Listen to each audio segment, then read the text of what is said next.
This episode is sponsored by ODP Business Solutions, built to address all your facility needs. Visit odpbusiness.com today.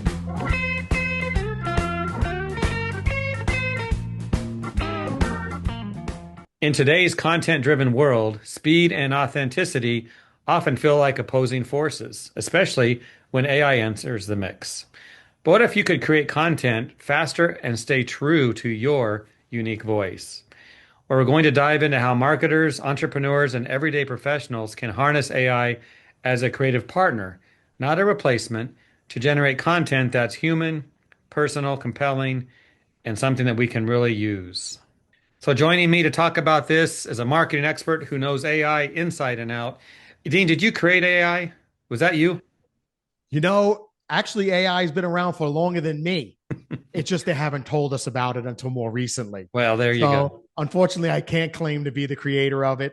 And with that being said, some people would either hate me or love me because of that. I hear you, Dean. But Right? Dean Mercado, founder and CEO of Online Marketing Muscle, a regular guest on Straight Talk. Today's topic, Dean, is a really good one, thinking about people using AI, but keeping their personality as part of it, right? Yes. Talk about that. Sure. Well, what I'm going to say today, some of you are going to love and some of you are not going to love. Let's just put that out there right out of the gate here, because I found that in order to embrace something of this magnitude, in order to really be able to take proper advantage of something of this magnitude, it requires you to kind of put your thinking hat on a little bit better than maybe it has been. We haven't been trained to have to deal with anything like this before. This is a new one for a lot of us. So as I was alluding to, AI has been around a long time, but it's only been available to us for a very short time, right? What I've seen transpire over the last 2 to 3 years, unbelievable. The magnitude of possibility is unreal at this point. Also, the magnitude of stupidity is unreal at this point. I'm seeing people just embrace it in ways that I'm like, oh man, why would they, how could you, that kind of stuff. Now you may see that too, Jeff, in your travels out there, but we have to be very careful as humanity, as a species, not to lose our humanity, not to lose what makes us truly unique, not to lose what makes us truly powerful, right? That comes back to this, our ability to think, our ability to create. That's uniquely human. Now, the lines between what AI is capable of doing and what humans are capable of doing, it's blurring. And even to this moment right now, I think AI can outthink most people on the planet. That's a little scary. Throwback to the movie Terminator. It's a little scary, folks. It really is. However, but if you start leveraging AI as a technology and as a tool the right way, maybe we don't have to go down the bad path, right? Where it's doing the thinking for us, right? And some of that thinking may not be thinking we would like. So out there floating in the ecosystem of AI, there's been lots of experts out there telling you about a 10-80-10 rule. As the modern workplace evolves, organizations must evolve as well. They need a partner that understands this new world of work. We are that partner. We are ODP Business Solutions, formerly Office Depot Business Solutions Division. More than just office supplies, ODP is a force for change, helping address technology transformation, sustainability, innovative workspace design, cleaning, break room, and more, making organizations everywhere say, oh, when they see how much more we can do. ODP Business Solutions. Right? And some of it is good.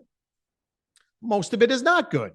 Their 10-80-10 was along the lines of, okay, well, let's just tell AI I want an article on this topic, and then we'll just hit go, and AI will do all the thinking and all the writing for us. It'll come up with the article. Then all I got to do is take the article and post it on my website, or post it to social media, or post it somewhere else. Now, is that doable? Sure it is, right? Now, what I want all of you to think about is AI is a large language model. It's built on a large language model. That means it's read everything out there on the internet and everything everybody's fed it to this point.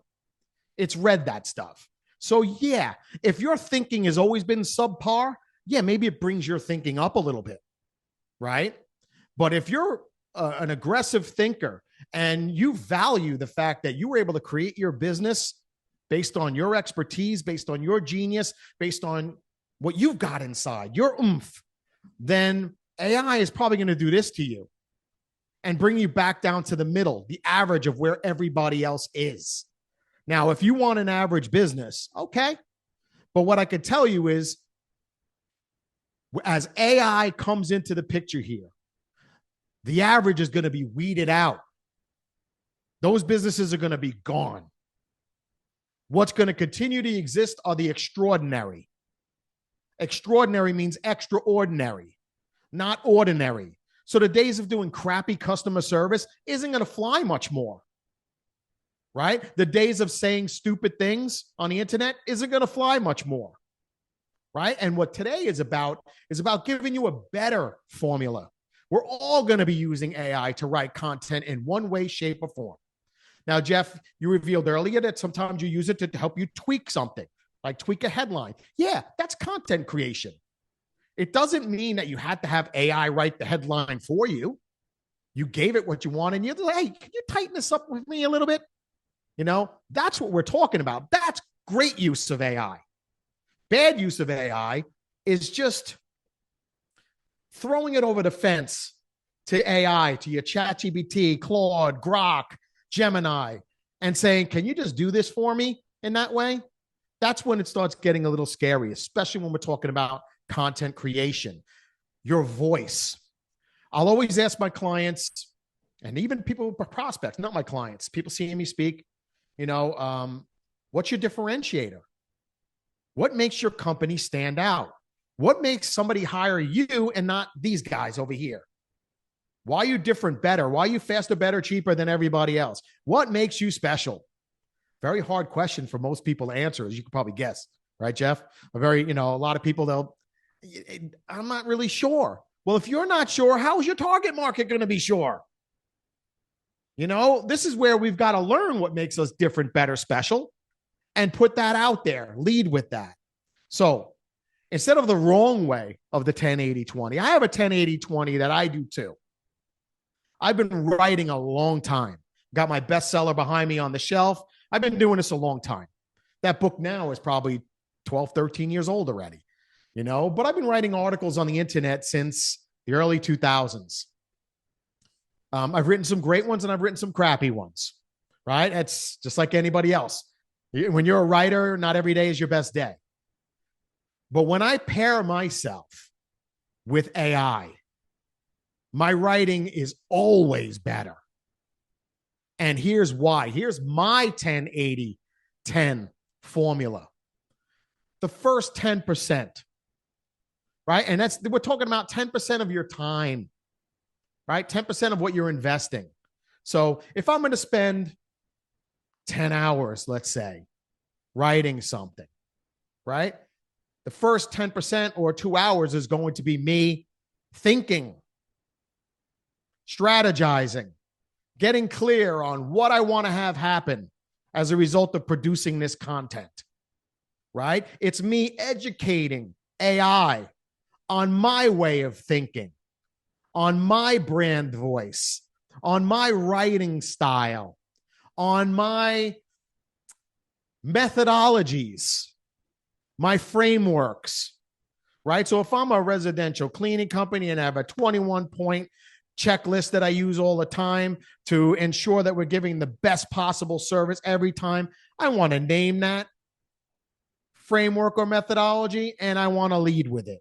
That's part of what makes you different, special, better, right? Because I'm somebody who buys your service.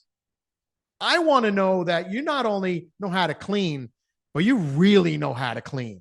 So much so that you systematized it. So much so that you branded a framework around it. That's what I'm looking for. That's going to make you stand out. So when I go out and I get 3 bids or 3 prices, right? I'm not just looking at the price anymore. I'm looking for the best, most qualified, within a range of pricing, right? And this goes for whether it's commercial cleaning or whether it's, anything, that you put out there, restoration. People want to know that they're getting the best for their buck, right? So the first 10% is about thinking. It's about really putting the time in to think about, well, who am I talking with? Who am I talking to? Who's my target or my ICP, my ideal client profile? Who are they? So in my AI, let's say ChatGPT, just because that's the one that most of you know of, I uploaded a document that tells it who my ICP is. It describes them down to a T, so much so that every one of you watching this, if you were to read my ICP document, you'd be like, oh my goodness, he's talking about me. Yeah, because that's who my profile is, right? So I upload that document to my project folder inside AI. So I never have to tell it anymore, ever again, who this is being written for, right? Another thing is I upload my methodologies. I have a methodology called Clone the Owner, right? I upload that up to AI, to my project folder. So now I never have to tell it about my methodology. Everything I write, it knows my methodology now, and it says, oh, okay, let me put this in the context of Dean's methodology, right? Same with my brand voice.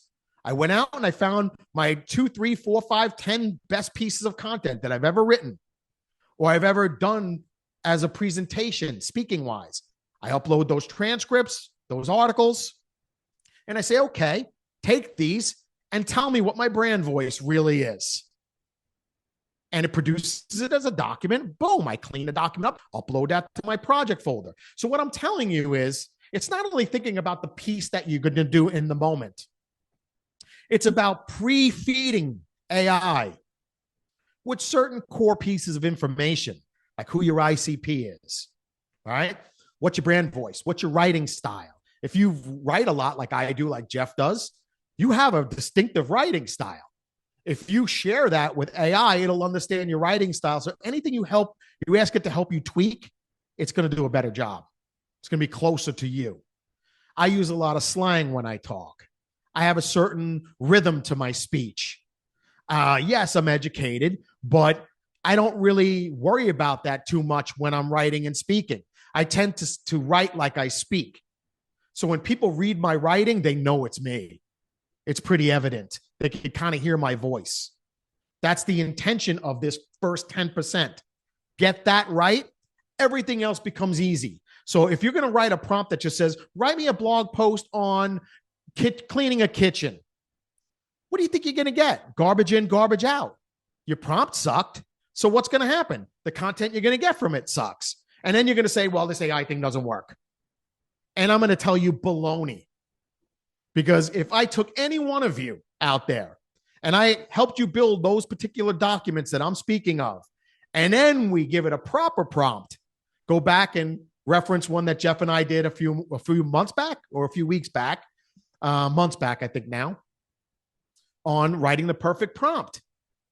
When you learn how to do that, then all of a sudden you stand a much better chance of getting what you want out of it. So when you're thinking, you're asking, what problem am I solving? What do I want AI to do for me here, right? What action do I want the person reading this piece of content to take? All of that you've got to think through up front. If you think AI is going to just know that, you're kidding yourself. So unless you intend on giving it more information, you're probably going to get very marginal result out of AI. And you're going to get very frustrated, right? And waste of time. Me, I invest the time up front.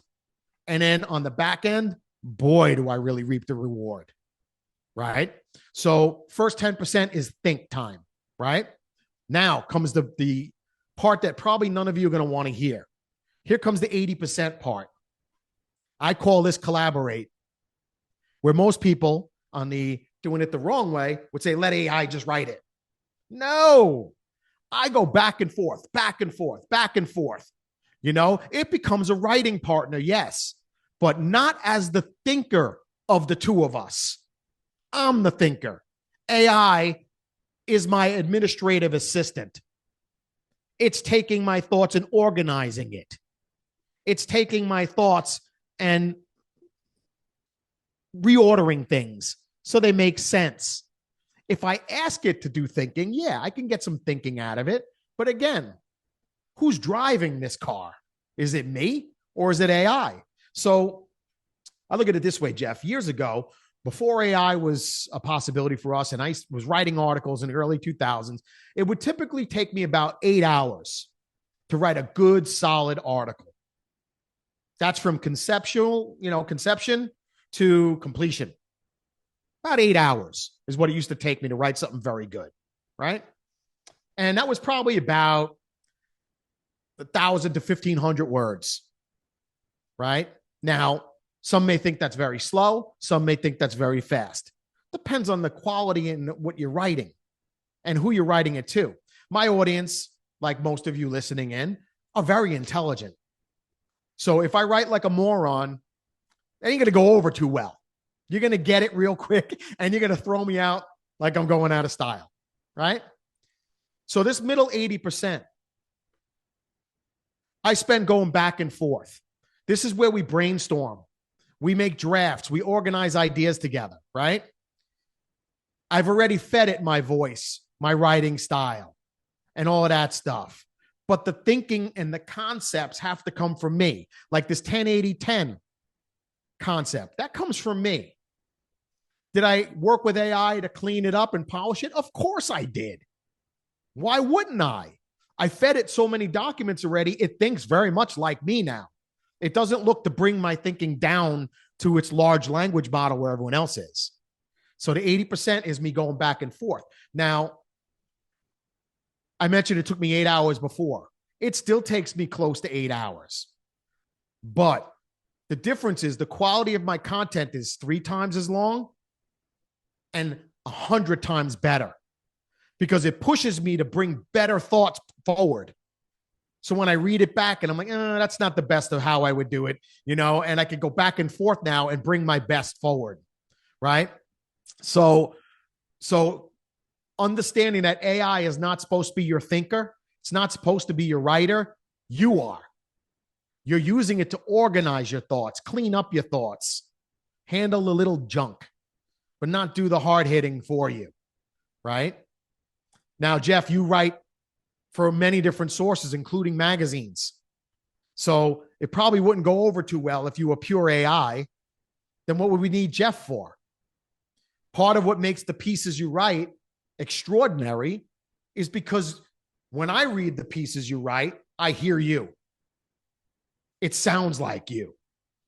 I could hear the way you phrase things. To me, that's what makes it good. Right? It's like you get an affinity for a certain author. What makes it good? If all of a sudden an author was writing everything with AI and didn't train it on its voice, the next book isn't going to be so good. So now we talk about the final 10%. This is the polish, right? So we got 10% is think, 80% is collaborate, and the final 10% is the polish. Now we go back. And this is where I really go into my Deanisms, as I call it, where it's like, I really want that piece to sound like me. I want the sentences to be structured like me. And many times I'll go back at it and I'll push and I'll say, this article sounds pretty good, but it doesn't sound like me. Go listen to this transcript of Jeff and I talking. And then you tell me that this article sounds like me. And my wife and my kids laugh at me because I'm telling you, folks, I argue with it. I argue with AI all the time, and I wrote about it in a recent blog post on Online Marketing Muscle about me arguing with it, and that's the New York in me. I can't, 50 something years in New York. I can't change that. The 2 years in South Carolina isn't going to take the 50 something years away. So I argue with it. I add my personality, right? I add my rhythm. I add my local flavor, right? I add imagery, visuals to give it more impact. And now I've gotten really good too with even using like ChatGPT to generate some imagery for me. Really customized imagery, one of a kind. That to me is okay. I'm not looking to get some sort of an award for my artwork. I know I'm having a machine help me do it, but it's my concept. my thinking. So the right way is 10-80-10, right? But it's understanding that if you're thinking that it's there to do all your thinking for you, you lose. If you're thinking that it's there to make everything much quicker for you, you're still probably going to lose, right? It's not about some things, yeah, you want quicker, but when it comes to content creation and building your brand, that's where I don't skimp. I'll go back and forth. I'll make sure that it is mine, my piece. No one else will ever be able to take my name off the bottom of that article or my logo off the top of that web page and say that somebody else wrote it, or it could be somebody else's company or somebody else's thinking. No, it's uniquely me. So I'm using AI in a little bit of a different spin. It's a little contrarian to what you're hearing. Everyone out there wants you to think, oh, it's so easy. Just tell it what you want in an article and let it spin one out for you. No, don't do that. Because I wrote another article that you're going to want to check out on Online Marketing Muscle about AI search optimization. And Jeff, it's probably a conversation you and I should have. SEO has changed. If you don't know that yet, you're going to lose. AI search is completely obliterating it. How you say things and the content you create and what you put out there matters a lot right now. More than probably than ever. Especially since everyone else out there can use AI too. The playing field is leveled. It's how you use the tools on the playing field are going to make the difference whether you win this game of content creation or you lose. And understand that if you start losing this game, the companies that start losing are not going to just suffer financially. They're going to go away because you're not going to be visible anymore to your audience. They'll go online looking for somebody who does what you do and they won't find you. Why? Because AI decided that your content sucks and your content doesn't have a unique spin, that your content sounds like everyone else's content. So you're going to come across and write, 3 ways to do this, 4 things that mean that. Great. If it's generic content, I'm telling you, the game has changed. Google was telling us this years ago with their EEAT formula for their algorithms, the EAT formula. And it was about real good content was the one that was going to sustain. And every one of you, look out there. If you start seeing your website not getting as much traffic anymore and definitely not as much clicks, this is the content creation stuff I'm talking about. That's what's causing it. So unless you get your content strategy down right now, you're going to have some challenges ahead of you. And they may be a little daunting. And I don't wish that on any one of you, but I'm throwing this out there early enough that you could do something about it. We're rewriting everything on our websites, and we have a couple of them. Why? It's not that the old stuff was terrible, but it didn't add value to today's audience, which is a little bit different than the audience of 10 years ago. The stuff we're all exposed to is different. So what do you think about that, Jeff? No, I think you covered it well. It's important to keep that personal touch and your hand in the pot as you use this. So, yeah. Yeah. Now, I also cover, if I may, Jeff, and if it makes sense, keep this in there. 5 mistakes that kill your authenticity. You want to keep your voice? Stop the lazy prompting, number 1. Write prompts that matter. Write prompts that make a difference. 2, letting AI do the thinking for you. Don't do that. Number 3, publishing stuff without your voice. If you could put somebody else's logo on the top of your article and you can't tell the difference, bad article. 4, chasing quantity over quality. Always go for the fewer better. I'd rather write 1 great piece a month than write 100 horrible pieces, right? That water down my brand. And the 5th one, don't skip on the collaboration with AI. That 80% in the middle where you're going back and forth, having your New York style arguments with AI, don't miss that, folks. I'm telling you. Yeah, it could be frustrating. And sometimes I'm going to take the computer and throw it out the window, but I'm telling you, it makes all the difference in the quality of what the final result, the final product ends up being. And if your business is important enough to you and your clients are important enough to you, then heed what I'm telling you here today. Do this stuff. Take a shot at it. Stop listening to the charlatans out there who are telling you that AI is the be all end all and it's so easy. And all you got to do is tell it this and then boom, it does your whole business for you. Yeah, it may get there at some point. I wouldn't be too quick on encouraging that. Certain things, yeah. But, if you're letting it do your thinking for you, then what are you there for? Exactly. At some point, somebody's going to deem you unnecessary. Yeah. Well, Dean, thank you for this. Good stuff as always. Look forward to the next topic. Awesome. I was glad to be here, Jeff.